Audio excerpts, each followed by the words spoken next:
അസ്സലാമു അലൈക്കും വറഹ്മത്തുള്ളാഹി തആല വബറകാതുഹു. ഷെഫി ഉസ്താദും ആസിഫും അതെ നമ്മുടെ ഷമീറിൻ്റെ വീട്ടിൽ നിന്ന് ഇറങ്ങുവാൻ വേണ്ടി നിൽക്കുകയാണ്. നോമ്പ് തുറയൊക്കെ വളരെയധികം ഗംഭീരമായിട്ട് കഴിഞ്ഞു. അതെ, ആ ഉമ്മ ആട്ടിൻപാൽ ചേർത്തുണ്ടാക്കിയ പല വിഭവങ്ങളും അവിടെ ഉണ്ടായിരുന്നു.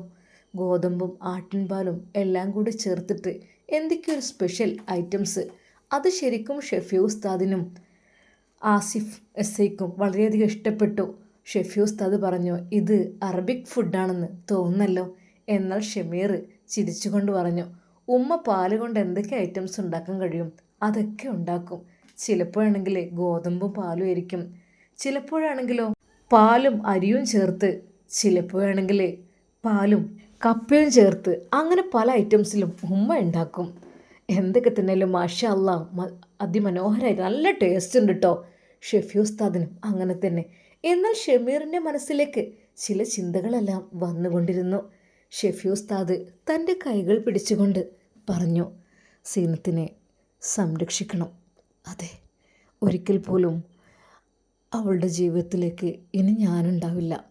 അതെ, സത്യമായിട്ടും എനിക്ക് പറയാനുള്ളത് എന്തെന്ന് വെച്ചാൽ, ഞാൻ അവളെ ഒരു സഹോദരൻ്റെ സ്ഥാനത്ത് നിന്നുകൊണ്ട് നിൻ്റെ കൈകളിൽ ഏൽപ്പിക്കണം ഷമീർ. അതെ, എൻ്റെ മനസ്സിലേക്കൊരു സ്വപ്നങ്ങൾ വരുന്നുണ്ട്.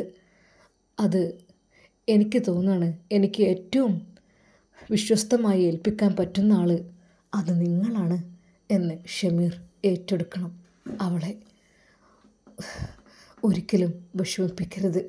എന്നിട്ടും അങ്ങനെയൊക്കെ ചെയ്തു പോയിട്ടും ഷെഫി ഉസ്താദ് അത് അവൾക്ക് വേണ്ടി ദുആ ചെയ്യുകയെന്ന്, റബ്ബേ അവൾക്കൊരു വിഷമവും വരുത്തരുതേ എന്ന്.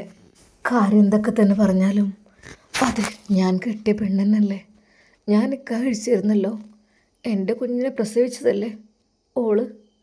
സീനത്ത് എന്നെ എത്രയൊക്കെ തന്നെ ചതിച്ച് ഓൾ ആരുടെ കൂടെയൊക്കെ പോയിട്ടുണ്ടെങ്കിലും റബ്ബേ നീ പുറത്ത് കൊടുക്കല്ല, അറിവില്ലായ്മ കൊണ്ടായിരിക്കും. പഠിച്ചവന് ഇനിയെങ്കിലും നല്ലൊരു ജീവിതം ഉണ്ടാകട്ടെ. അതിനുവേണ്ടി ഒരിക്കലും ഞാൻ അവരുടെ ജീവിതത്തിലേക്ക് ശല്യപ്പെടുത്താൻ ഇല്ല, അവർ ജീവിക്കട്ടെ. ഷെഫി ഉസ്താദ് അതായിരുന്നു മനസ്സിൽ വിചാരിച്ചിരുന്നത്. എന്നാൽ ആസിഫ് വക്കീൽ ഷെഫി ഉസ്താദിനോട് ചോദിച്ചു, ഷെഫി ഉസ്താദെ നമുക്ക് ഇറങ്ങല്ലേ?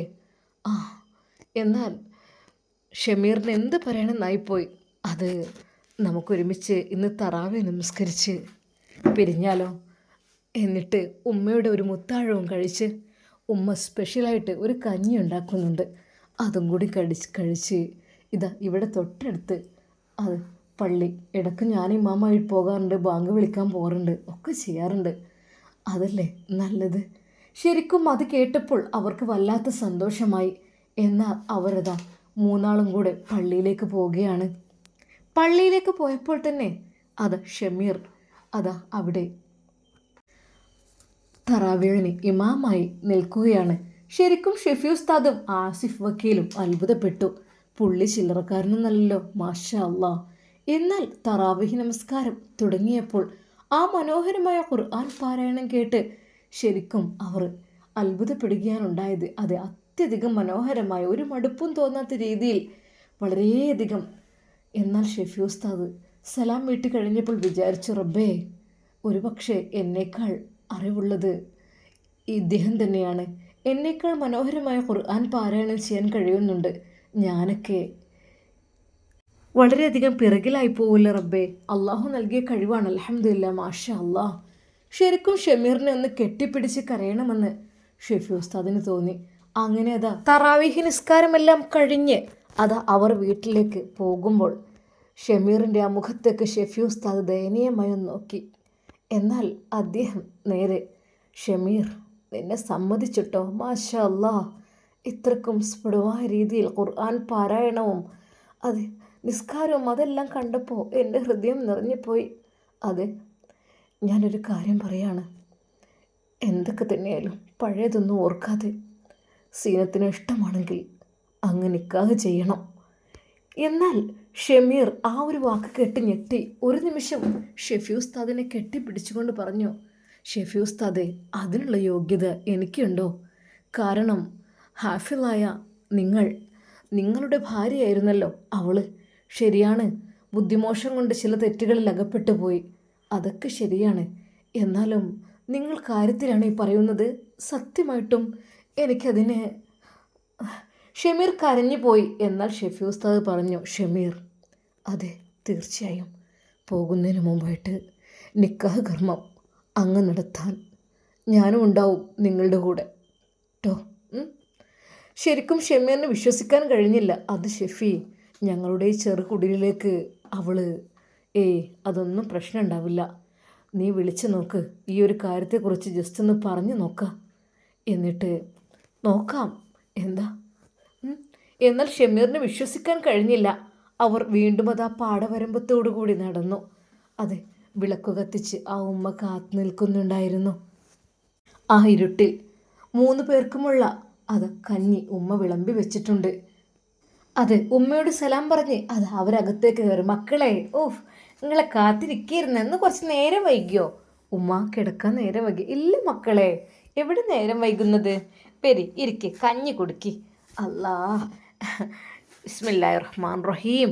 ഉമ്മ 3 പേർക്കും കഞ്ഞി വിളമ്പി അവരുടെ മുമ്പിലേക്ക് വെച്ചു കൊടുത്തു. അതെ, അവർ നിലത്തിരുന്നു കൊണ്ട് തന്നെയാണ് അതും കഴിച്ചത്. സത്യം പറഞ്ഞാൽ വല്ലാത്തൊരു ഫീലായിരുന്നു. ആ വീടിനകം തന്നെ ഉമ്മ അതിലേക്ക് എന്തൊക്കെയോ സ്പെഷ്യലായിട്ട് കൂട്ടാനൊക്കെ ഉണ്ടാക്കി വെച്ചിട്ടുണ്ട്. മക്കളെ, പിന്നെ കുറച്ച് ചേമ്പും താളും പൂളയും എല്ലാം കൂടി ഇട്ടിട്ട് ഒരു കൂട്ടാൻ അങ്ങോട്ട് വെച്ചു. നല്ലോണം ഉള്ളിയും തേങ്ങയും ജീരകം കൊണ്ട് അരച്ച് ചേർത്തു. ഒന്ന് കൂട്ടി നോക്കി. സത്യം പറഞ്ഞാൽ അതൊക്കെ അവർക്ക് കഴിച്ചപ്പോൾ വല്ലാത്തൊരു സന്തോഷമായിരുന്നു.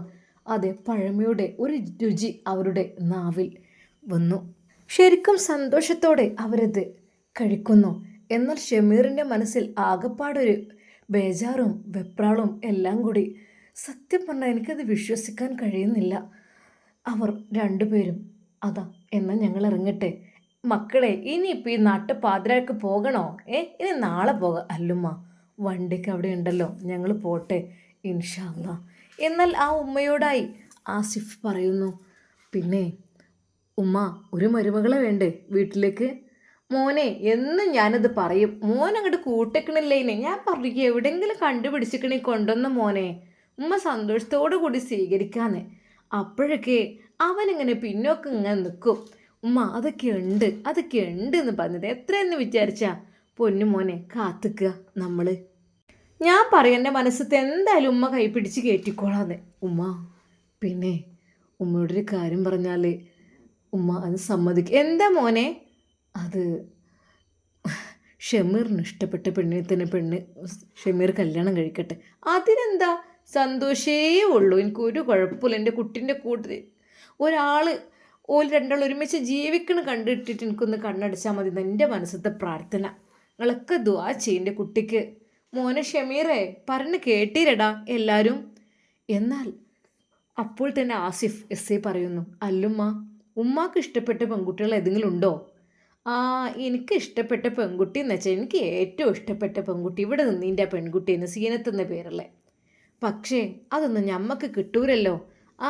ആ കുട്ടി ഭർത്താവൊക്കെ ഇല്ലാതെ കഷ്ടപ്പെട്ടൊക്കെ നിൽക്കൊക്കെയാണ്. എന്നാലും ഞാൻ പറയാം, കുട്ടി ഉണ്ടെങ്കിലും ഇപ്പം എന്താ, നല്ല സ്വഭാവമുള്ള കുട്ടികളൊക്കെ ആവുമ്പോൾ നമുക്ക് അങ്ങോട്ട് ഏറ്റെടുത്താൽ പോരെ എന്ന് ഞാൻ പറഞ്ഞു. അപ്പോഴും ഓനൊന്നും വേണ്ടിയില്ല. ഞാൻ പറഞ്ഞു, കുട്ടികളെ മക്കളുണ്ടെങ്കിലും വേണ്ടിയില്ല, ഭർത്താവില്ലാത്തവരൊക്കെ ഉണ്ടെങ്കിൽ അത് തന്നെയല്ലേ നല്ലത് എന്ന് ഞാൻ പറഞ്ഞു.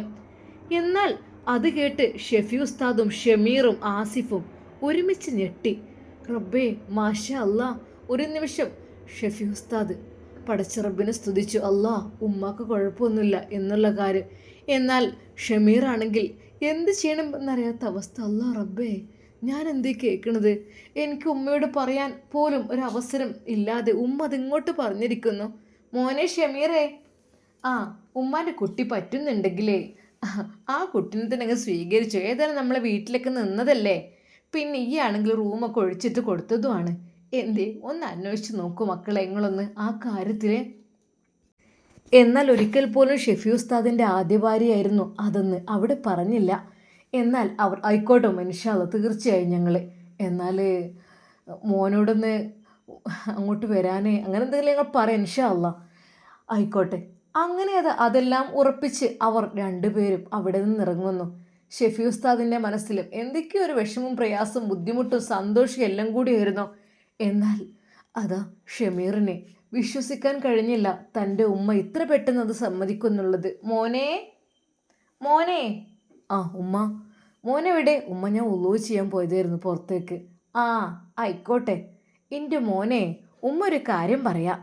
ആ കുട്ടി ഒരു മോനൊക്കെ ഉണ്ട്, എന്നാലും ഇപ്പം എന്താ, ഭർത്താവില്ലാത്ത കുട്ടിയല്ലേ. അതുകൊണ്ട് എൻ്റെ മനസ്സത്തെ ആഗ്രഹമായിട്ട് എൻ്റെ കുട്ടിനെ ഒരിക്കലും നിർബന്ധിക്കില്ല. എൻ്റെ കുട്ടിയുടെ ആഗ്രഹം, ഉമ്മാൻ്റെ കുട്ടിക്ക് അത് പറ്റുമോ? അപ്പോഴാണ് അത് ഓർത്തത്. അത് മുത്ത് ഹബീബ് സല്ലല്ലാഹു അലൈഹി വസല്ലമയുടെ ആ ഒരു ചരിത്ര കഥ. അത് ഖദീജ ബീവി മരണപ്പെട്ട് വഫാത്തായി വർഷങ്ങൾ കഴിഞ്ഞിട്ടും അത് മുത്ത് ഹബീബ് സല്ലല്ലാഹു അലൈഹി വസല്ലം കൂട്ടാക്കുന്നില്ലായിരുന്നു മറ്റൊരു വിവാഹത്തിന്. എന്നാൽ പിന്നീടൊരു ദിവസം അത് ഒരു വിവാഹാലോചന വരികയാണ്. അത് ആദ്യം തന്നെ മുത്ത് ഹബീബ് സല്ലല്ലാഹു അലൈഹി വസല്ലമയോട് ചോദിച്ചു. നമുക്ക് വിവാഹം ഉണ്ടാക്കില്ലെന്ന് പറയുമ്പോൾ പലവട്ടം നബി സല്ലല്ലാഹു അലൈഹി വസല്ലം എതിർത്തതാണ് അത്. എന്നാൽ പിന്നീടൊരിക്കൽ ഒരു സ്വഹാബി ചോദിച്ചു, അല്ലയോ മുത്ത് ഹബീബ് സല്ലല്ലാഹു അലൈഹി വസല്ലം, എൻ്റെ പ്രിയപ്പെട്ട നബിയെ, അങ്ങക്ക് വിധവയെ വേണോ അതോ കന്യകയെ വേണോ? ആ ഒരു ചോദ്യത്തിന് മുമ്പിൽ നബി സല്ലല്ലാഹു അലൈഹി വസല്ലം ഉത്തരം പറഞ്ഞത്, അത് എനിക്ക് വിധവയെ മതി എന്നായിരുന്നു. അതും മക്കളുള്ള വിധവയെ. 5 മക്കളുള്ള സൗദയെയാണ് നബി സല്ലല്ലാഹു അലൈഹി വസല്ലം വിവാഹം കഴിക്കുന്നത്. ശരിക്കും അതൊരിക്കൽ പോലും വിശ്വസിക്കാൻ കഴിയാത്ത ഒന്നായിരുന്നു സൗദക്ക്. സൗദ ഞെട്ടിപ്പോവുകയാണ്. മക്കയിലെ പ്രമുഖരെല്ലാം മുത്തു നബി സല്ലല്ലാഹു അലൈഹി വസല്ലമയ്ക്ക് വേണ്ടിയിട്ട് വിവാഹം ആലോചിക്കുമ്പോൾ അത് സൗദയെയാണ് നബി സല്ലല്ലാഹു അലൈഹി വസല്ലമ തൻ്റെ ജീവിത പങ്കാളിയാക്കുവാൻ വേണ്ടി രണ്ടാമതായി നിൽക്കുന്നത്. അതും വിധവയായ പെണ്ണിനെ. കാരണം അതവർക്കൊരു സംരക്ഷണം കൂടിയാകും എന്നുള്ള രീതിയിലാണ്. ശരിക്കും സൗദ തന്നെ അത്ഭുതപ്പെടുകയായിരുന്നു. എന്നാൽ ഷമീർ അതോർത്തു, അതെ എനിക്കെന്താ, എന്തുകൊണ്ടായിക്കൂടാ, സന്തോഷമേ ഉള്ളൂ. സീനത്തെ, എനിക്കൊത്തിരി ഇഷ്ടമാണ് എന്നെ, ഒത്തിരി ഒത്തിരി. നിനക്ക് വേണ്ടിയിട്ടായിരുന്നു ഞാനിവിടെ ഈ ബെഡും ഈ ഒരു പുതപ്പും തലയണയും എല്ലാം എടുത്തു വെച്ചിരുന്നത്. അത് ഇന്നല്ലെങ്കിൽ നാളെ അല്ലെങ്കിൽ ഏതെങ്കിലും ഒരിക്കൽ നിനക്ക് വേണ്ടി വരുമെന്ന് ഞാൻ കാത്തിരുന്നു. എൻ്റെ ഉമ്മ പറഞ്ഞിട്ടും എനിക്കതിനെ കൂട്ടാക്കാൻ കഴിഞ്ഞിട്ടില്ലായിരുന്നു. എന്തെന്നറിയില്ല സീനത്തെ, നിന്നെ രക്ഷിച്ചപ്പോൾ തന്നെ എൻ്റെ മനസ്സിനുള്ളിലേക്ക് എന്തൊക്കെയോ കടന്ന് കൂടിയിരുന്നു. എന്താ ചെയ്യുക, എൻ്റെ ജീവിതത്തിൽ എൻ്റെ മനസ്സിൽ ആദ്യമായിട്ട് സ്നേഹം ഇഷ്ടം തോന്നിയത് സീനത്തെ നിന്നോടാണ്. അതേത് രൂപത്തിലാണെങ്കിലും ശരി, എനിക്ക് നിന്നോട് ഇതെങ്ങനെ പറയണമെന്നറിയുന്നില്ല. മോനെ, എന്താ മോനെ? മോനെ ഒന്ന് കിടക്ക്, മതി. ഉമ്മ, അതെ മോനെ, പറ്റുന്നുണ്ടെങ്കിൽ അതങ്ങ് ശരിയാക്കാം. എന്തേ? എന്നാൽ ഈ സമയം അതാ നമ്മുടെ ഷെഫി ഉസ്താദും ആസിഫും അതിനെക്കുറിച്ചുള്ള ചർച്ചയിലാണ്. ഷെഫി, ഞാൻ ഒരു കാര്യം പറയട്ടെ, നിൻ്റെ മനസ്സ് ഞാൻ സമ്മതിച്ചിട്ടോ. കാരണം നിന്നെ അങ്ങനെയൊക്കെ ചെയ്തു പോയത് പെണ്ണായിട്ടും അവൾക്ക് നല്ലൊരു ജീവിതം കിട്ടണമെന്ന് ആഗ്രഹിക്കുന്ന നിൻ്റെ മനസ്സ്, അതിന് ഞാൻ നമിക്കുന്നു. സത്യമായിട്ടും പടച്ച റബ്ബ് നിങ്ങളുടെ ജീവിതത്തിൽ ഹൈറും ബർക്കത്തും പ്രദാനം ചെയ്യട്ടെ. അതെ, ഒരാൾക്കും കഴിയില്ല തെറ്റ് ചെയ്ത ഭാര്യയ്ക്ക് വേണ്ടി വീണ്ടും പ്രാർത്ഥിക്കുവാൻ, റബ്ബേ അവൾക്ക് നല്ല ജീവിതം നൽകണേ എന്ന് പ്രാർത്ഥിക്കാൻ ഒരാൾക്കും കഴിയില്ല. അവൾ നശിച്ചു പോട്ടെ, പുഴുത്തു പോട്ടെ എന്നൊക്കെയാണ് എല്ലാവരും പറയുകയുള്ളൂ. സത്യം പറഞ്ഞാൽ അതെ, ഇത് കണ്ടപ്പോൾ എൻ്റെ കണ്ണുകൾ നിറയാണ്. എനിക്ക് ഓർമ്മ വന്നത് മുത്ത് ഹബീബിനെയാണ്. മുത്ത് ഹബീബ് സല്ലല്ലാഹു അലൈഹി വസല്ലമയുടെ തോളിലൂടെ നിസ്കരിക്കുമ്പോൾ ചീഞ്ഞളിഞ്ഞ ഒട്ടകത്തിൻ്റെ കുടൽമാല വന്ന് ശത്രുക്കൾ ഇട്ടപ്പോൾ പോലും ഹബീബ് സല്ലല്ലാഹു അലൈഹി വസല്ലം തലയുയർത്താതെ ആ സുജൂദിൽ കിടക്കുമ്പോഴും പ്രിയപ്പെട്ട പൊന്നുമോൾ വന്നത് എടുത്തു മാറ്റുമ്പോഴും പറഞ്ഞതാണ്, എൻ്റെ പ്രിയപ്പെട്ട പിതാവേ, അങ്ങേക്ക് അവർക്കെതിരെ പ്രാർത്ഥിച്ചൂടെ? പാടില്ല, അവരറിവില്ലാത്തവരാണ്. ഒരുപക്ഷെ അവർ ഹിദായത്തിലേക്ക് തിരിച്ചു വന്നാലോ എന്നായിരുന്നു പറഞ്ഞിരുന്നത്. സത്യം പറഞ്ഞാൽ എനിക്ക് അതാണ് ഓർമ്മ വന്നത്. ഷെഫി ഉസ്താദിൻ്റെ കണ്ണുകൾ നിറയുന്നത് ആസിഫ് ശ്രദ്ധിച്ചു. അതെ ഉസ്താദേ, നമ്മൾ അവർ ശരിയാണ്, അവരുടെ ഇഷ്ടം പോലെ പോയാൽ ഒഴിവാക്കി കൊടുത്തു, എല്ലാം ശരി തന്നെയാണ്. പക്ഷേ ഇസ്ലാമിലല്ലാതെ മുസ്ലിം ആയിക്കൊണ്ട് ജീവിക്കുന്നൊരവസ്ഥ എന്ന് വെച്ചാൽ അത് വല്ലാത്ത വിഷമല്ലേ. അതെ, അവൾ മുസ്ലിമായി നല്ല രീതിയിൽ ജീവിച്ചു കഴിഞ്ഞാൽ അത്രക്കും നല്ലത് നമ്മുടെ ഇസ്ലാമിന് തന്നെയല്ലേ, അവൾക്ക് തന്നെയല്ലേ. അതുകൊണ്ട് അതെ, തെറ്റുകളെല്ലാം അള്ളാഹു പുറത്ത് കൊടുക്കട്ടെ, അവർക്ക് നല്ലൊരു ജീവിതം ഉണ്ടാകട്ടെ എന്നാണ് ഞാൻ പ്രാർത്ഥിക്കുന്നത്. ഷെഫി ഉസ്താദിൻ്റെ ആ ഒരു മനസ്സ് കണ്ട ആസിഫ് അസേക്ക് തോന്നിപ്പോയി, ഷെഫി നിങ്ങളൊരു മഹാൻ തന്നെയാണ്. അങ്ങനെയൊന്നുമില്ല, അങ്ങനെ അതാ ഷെഫി ഉസ്താദിനെ ആസിഫ് വീടിൻ്റെ പടിവരെ കൊണ്ടാക്കുകയാണ്. സാറേ വരി, നിങ്ങൾ കയറി, അകത്ത് കയറി നിങ്ങൾ. അല്ല, ഞാൻ ഇൻഷാല്ല പിന്നെ വരാം. എന്തായാലും നമുക്ക് പെട്ടെന്ന് നിക്കാഹ് നടത്താൻ നോക്കണം. എന്നിട്ട് ഷമീറിൻ്റെ കൈകളിൽ അവളെ അങ്ങ് ഏൽപ്പിച്ച് ഇൻഷാല്ല നിങ്ങൾ പോയിക്കോളും, ഞാനും പോകും എന്ന സമാധാനമായല്ലോ. അത് സാറേ നിങ്ങൾ കയറി എന്തെങ്കിലും കുടിച്ച് വേണ്ട വേണ്ട, ആ ഉമ്മയുടെ കഞ്ഞിയും കൂട്ടാനൊക്കെ തിന്നിട്ടേ വയറ് ബാറായി കിടക്കണം. ഇൻഷാല്ല പിന്നീട് നമുക്ക് കൂടെ. അസ്സലാമു അലൈക്കും. ഷെഫി ഉസ്താദിനെ അതുവരെ കൊണ്ടാക്കിയിട്ട് ആസിഫ് അതാ തിരിച്ചു പോവുകയാണ്. ആസിഫിൻ്റെ മനസ്സിൽ പല പല ചിന്തകൾ. റബ്ബേ, ഇങ്ങനെയൊരു ഉസ്താദിനെ ഞാൻ കണ്ടിട്ടില്ല. അതെ, ഭാര്യ തെറ്റൊക്കെ ചെയ്തു പോയിട്ടും അവൾ തിരികെ എത്തിയപ്പോൾ അത് അവൾ മറ്റൊരാൾക്ക് വിവാഹം കഴിപ്പിച്ചു കൊടുക്കാൻ മനസ്സ് കാണിക്കുന്ന, അതും അവരുടെ ഇഷ്ടപ്രകാരം. റബ്ബേ, ഇങ്ങനെ ഒരാളെ എല്ലാവരും അവൾ മുടിഞ്ഞു പോകട്ടെ എന്ന് പ്രാർത്ഥിക്കാറുള്ളൂ. ഷെഫി ഉസ്താദിൻ്റെ മനസ്സാണ് ഞാൻ ആലോചിക്കുന്നത്. എന്നാൽ ഈ സമയം ഷെഫി ഉസ്താദിൻ്റെ ബത്തൂലും ഉമ്മയും അവിടെ കോലായിൽ തന്നെ നിൽക്കുന്നുണ്ടായിരുന്നു. തൻ്റെ പ്രിയപ്പെട്ട പൊന്നുമോൻ വരുന്നത് കണ്ടപ്പോൾ മോനെ ഉമ്മ അസ്സലാമു അലൈക്കും. ബത്തൂലിന് ഷെഫി ഉസ്താദിനെ കണ്ടപ്പോൾ നാണം തോന്നി. അവൾ ഒരു അരികിലേക്കായി മറന്നു നിന്നു. എന്തോ ബത്തൂൽ? അല്ല, എന്തു പറ്റി? ഇന്ന് നല്ല സന്തോഷത്തിനാണല്ലോ. ഉമ്മയും പറഞ്ഞു. എന്താ മോനെ, അൽഹംദുലില്ലാ, എൻ്റെ കുട്ടിയുടെ മുഖം അങ്ങനെ തെളിഞ്ഞു നിൽക്കുന്നത് കാണുമ്പോൾ എനിക്ക് വല്ലാത്തൊരു സന്തോഷമാണ്. ഉമ്മാൻ്റെ കുട്ടിയെ എന്തായിരുന്നു? ഉമ്മാൻ്റെ കുട്ടി എവിടെയായിരുന്നു? ഉമ്മ അതൊക്കെ പറയാം. അങ്ങനെ അതാ അവർ കിടക്കുവാൻ വേണ്ടി പോകാൻ ഒരുങ്ങുകയാണ്.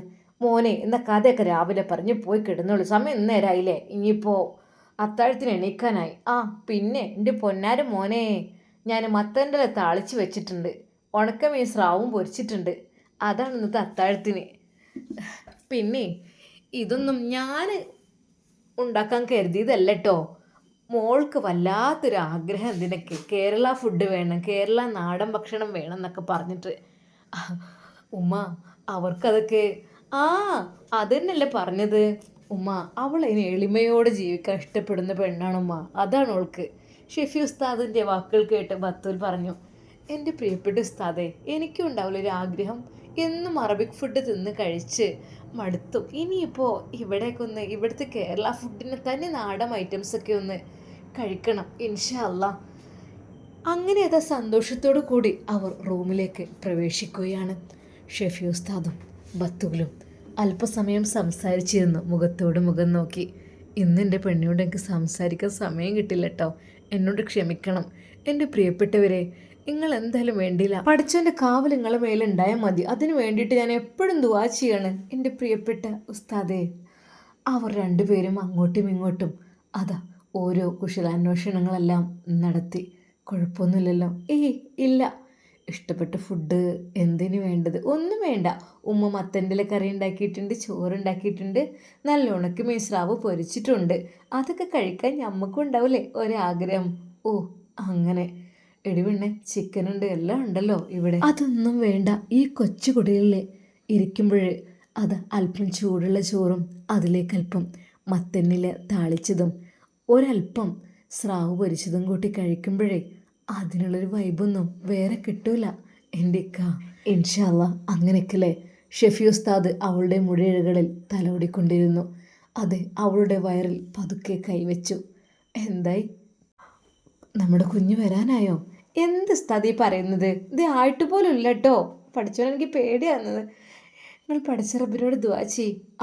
പിന്നെ എന്തായാലും എൻ്റെ ഉസ്താദിന് 2 മക്കളാവുമല്ലോ അല്ലേ. ഇനി ഇത് പെൺകുട്ടി ആയാലും മതിയായിരുന്നു, എന്നാൽ പിന്നെ ഒരു ആൺകുട്ടി ആയല്ലോ. ശരിക്കും അവളുടെ ആ ഒരു മനസ്സിലെ ആഗ്രഹം അത്. അല്ലാ, ഒരു നിമിഷം ഷെഫി ഉസ്താദ് ആലോചിച്ചു. റഹ്മാനെ, ഒന്നും അവളോട് പറഞ്ഞിട്ടില്ല, പറയണം. എന്നാൽ ആ രാത്രിയിൽ അവർ രണ്ടുപേരും ഒന്നായി മാറുകയാണ്. ആ ഒരു കൊച്ചു വീട്ടിലെ ചെറിയ തണുപ്പിൽ അവൾക്ക് അത് വല്ലാത്തൊരു സന്തോഷമുള്ള കാര്യമായിരുന്നു. തൻ്റെ പ്രിയപ്പെട്ട ഭർത്താവിൻ്റെ കൂടെ സന്തോഷത്തോടെ ഇങ്ങനെയുള്ള രാത്രികളിൽ കഴിയുമ്പോൾ റബ്ബേ, ഇതിന് കൂടുതൽ മനോഹരമായിട്ട് തോന്നണം റഹ്മാനെ. അല്ലാ, നീ സ്വീകരിക്കണേ. അങ്ങനെ അത് ഷെഫി ഉസ്താദും ബത്തൂലും അവരുടെ റൂമിൽ സുഖസുന്ദരമായി ഉറക്കത്തിലേക്ക് വഴുതി വീണുകൊണ്ടിരിക്കുകയാണ്. ഇൻഷാ അല്ലാ വിവരങ്ങളെല്ലാം ഇനി സീനത്തറിയുമ്പോൾ എന്തായിരിക്കും പ്രതികരണം, നമുക്ക് കാത്തിരുന്ന് കാണാം. അതുവരേക്കും എല്ലാവർക്കും അസ്സലാമു അലൈക്കും വറഹ്മത്തുള്ളാഹി തആല വബറകാതുഹു.